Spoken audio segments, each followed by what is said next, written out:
Hey y'all, so we're picking back up again today. So yesterday we looked at arrow is where we finished up, and that I said was weapons. Okay, a couple of things I want to mention here is that in the Hebrew, the word arrows translated was evils and calamities and men's experience. So calamities, evils be weapons, and so these weapons fly by day.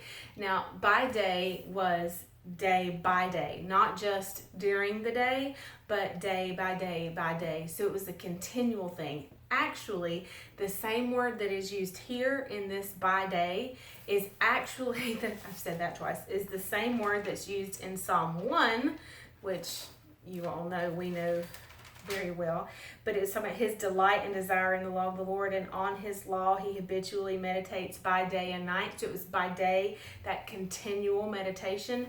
That is the same phrase that's used here, or the same verb, by day.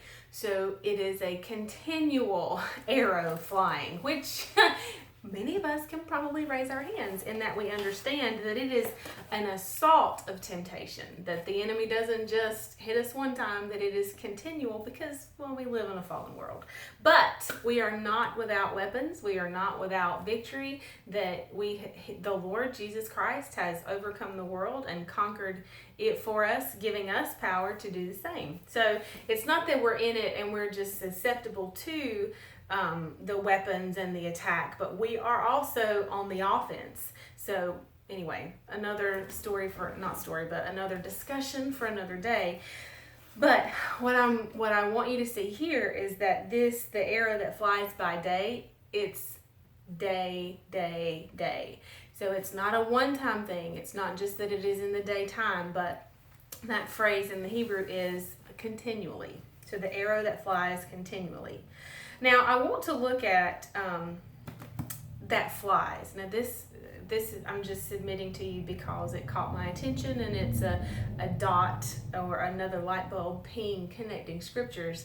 And that it was interesting that, to me, that this arrow flies. Of course, where does an arrow fly? Well, in the air, in the sky, right? Well, we read in Ephesians 2, and of course, this being a weapon that flies. Let me get there. Ephesians 2, verse 2, we're told that, of course, Satan, the enemy, is the prince of the power of the air.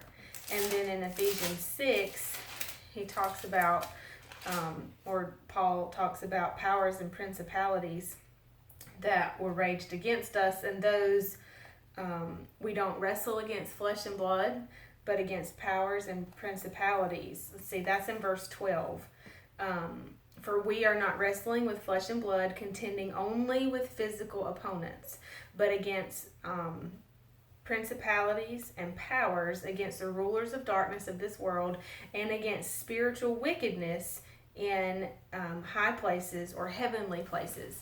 And so I just think that's an interesting connection to make, that these arrows, that these weapons, this evil and calamities that fly in the air, which is a place that is ruled by powers and principalities because, of course, of man's transgression. But we are not subject to the rule of this world. We are in the world, but not of it.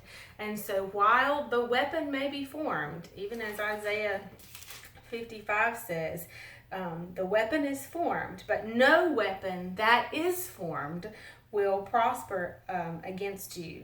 This peace, righteousness, and triumph over opposition is the heritage of the servants of the Lord. That's Isaiah 54:17. So though the arrow may fly, and though the enemy may clear or may have rule over the air, he does not have rule over me. He does not have rule over my home. He is not permitted. He does not have authority. He does not have any right. And so as a child of God, dwelling in the secret place of the Most High, I have the promise of the Father concerning these things. This is what we're looking into this week. Because remember, he says, do not be afraid of the terror of the night, nor of those arrows that fly by day. I do not fear those arrows because they will not prosper. The weapon may be formed, but it will not be successful. We'll pick up here again tomorrow. I'll see you then. Bye, y'all.